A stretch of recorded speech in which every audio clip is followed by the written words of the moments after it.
everyone, welcome back to Definitely Not Definitive. I am Bethany. And I'm Ken.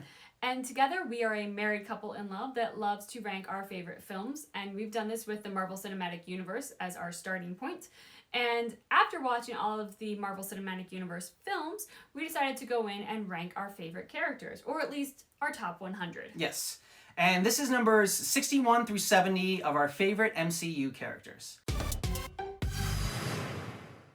Number 70 on our list is Mordo. He was in Doctor Strange. He ends up being a bad guy in this in the Marvel Cinematic Universe. He starts out a good guy. He starts out friends with Doctor Strange. That's a lot of villain origin stories do. The villain and the hero are often friends. He's got good intentions and he's got the right heart, maybe, but he's just so righteous and everything is so black or white, one thing or the other. Yeah. There's no middle ground with him. And unfortunately, it's that lack of understanding of the gray areas in life that I think ultimately sets him on a path of destruction. Number 69 is Ego. So his name kind of says it all. He is Peter Quill's father. He seems at first like this is going to be a happy story when he meets Peter. We think, hey, Peter found his dad. He's got family outside of the Guardians. He's got the sense of belonging. Life is great. Kurt Russell's got a ton of charisma that he brings to the role.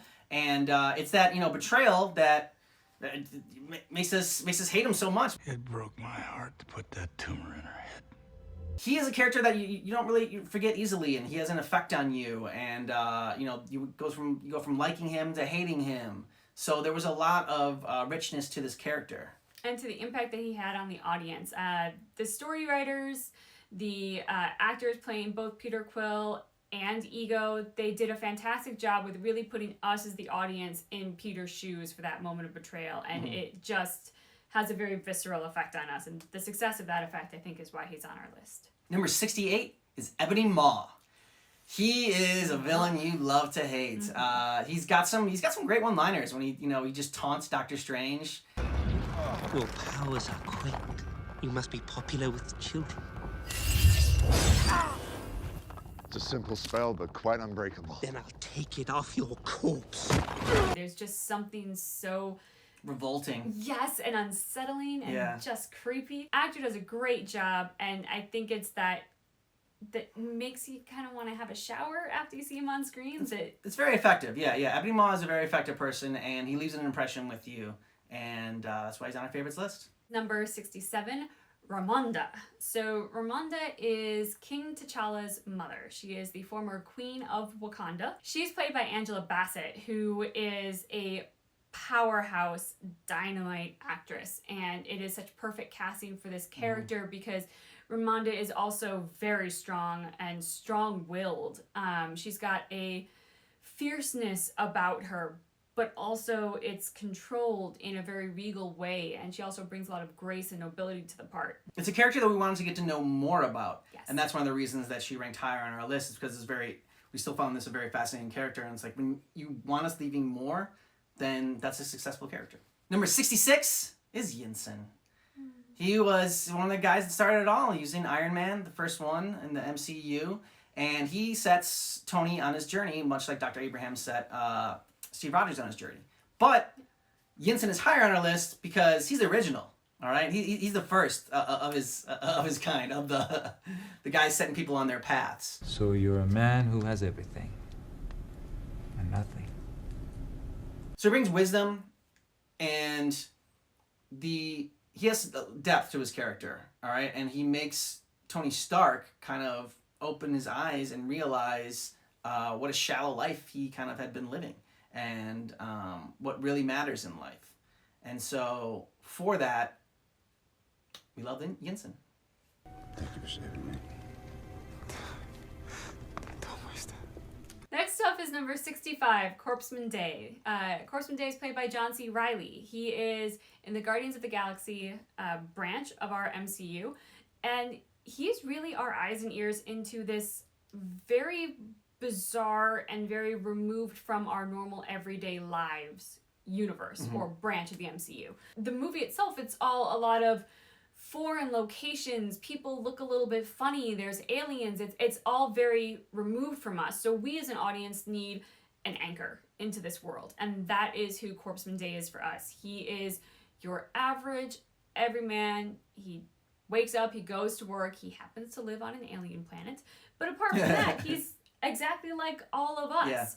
And it's his real significance, I believe, in the Guardians of the Galaxy first volume 1 at the end of the movie, when worlds are getting destroyed and he is desperately trying to cling to his family. And that, for all of us in the audience, is absolutely what we would do.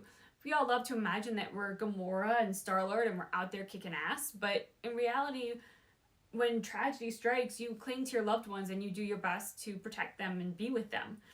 And so I think that's a great thing that Corpsman Day does, and it was John C. Reilly bringing humor to that part as well, adding some levity. He says that he's an a-hole, but he's not, and I'm quoting him here, 100% a dick. Do you believe him? I don't know that I believe anyone's 100% a dick, man. Corpsman Day kind of sums up the Guardians of the Galaxy franchise for me, which is he brings humor and he brings heart to it. And so, like, even their side characters have that in that franchise, which is one of the reasons that I love it so much. Number 64 on our list is Zemo. This is a character that I think is even going to rise on our list because he's going to be the bad guy in Falcon and the Winter Soldier. What's really great about Zemo is he is probably, I think, arguably one of our most relatable villains in the entire MCU, because he doesn't have exceptional powers per se. He's not an alien. He's not a superhero. He wasn't thrown into radiation or anything crazy. He's a man who lost his family. And like any of us, I think, would want to do in that situation, he wants to go after the people who took his family from him. And he just has an amazing intellect. It's the only weapon that he can use, but he wields it brilliantly and is almost successful, and gives us one of our most horrific fight scenes, I think, in the whole MCU between Tony Stark and Captain America. I would argue that he is successful. He breaks up the Avengers, and he breaks up Tony Stark and Captain America until a big, huge, universal, catastrophic event brings them together. Next up is number 63. This is Frigga. She is Thor's mom.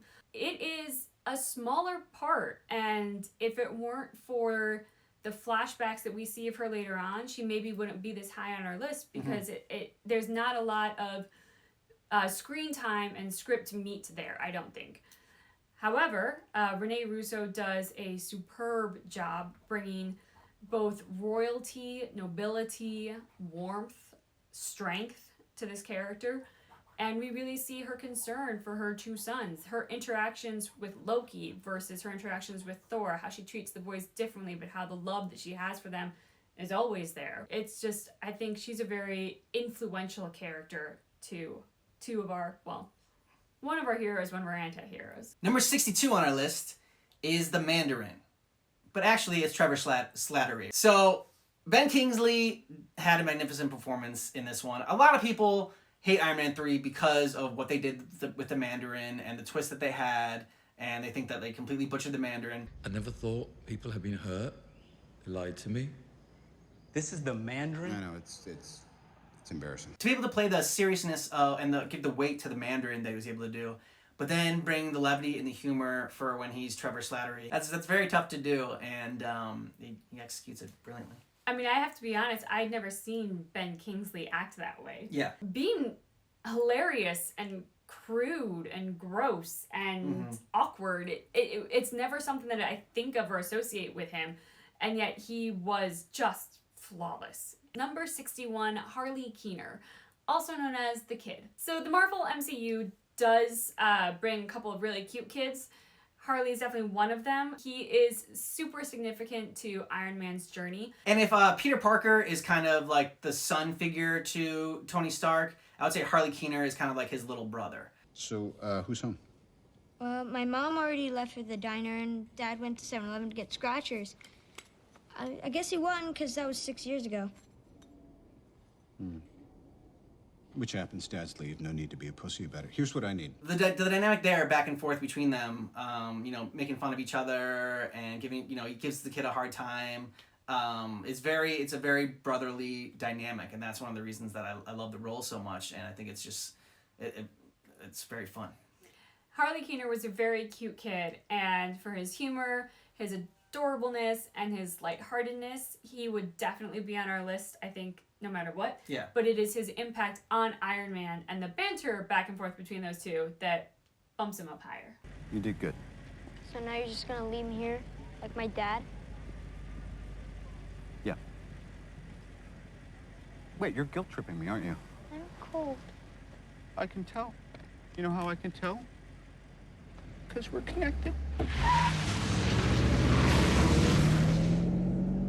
It's worth a shot. So those are numbers 61 through 70 for us. Once again, go down in the comments and drop below what you think about these characters. I'm sure a lot of people are going to have a lot to say about the Mandarin, you know, being on this list. Some might maybe higher, some lower. So just let us know, you know, we love to discuss this with you. That's why we're making these videos, you know, because we love to discuss it with each other, obviously, but we want to, you know, share it with everyone else. Dorks love sharing their dorkiness with other dorks, so by all means, join us. And just remember that these are our favorites, and They are definitely not definitive.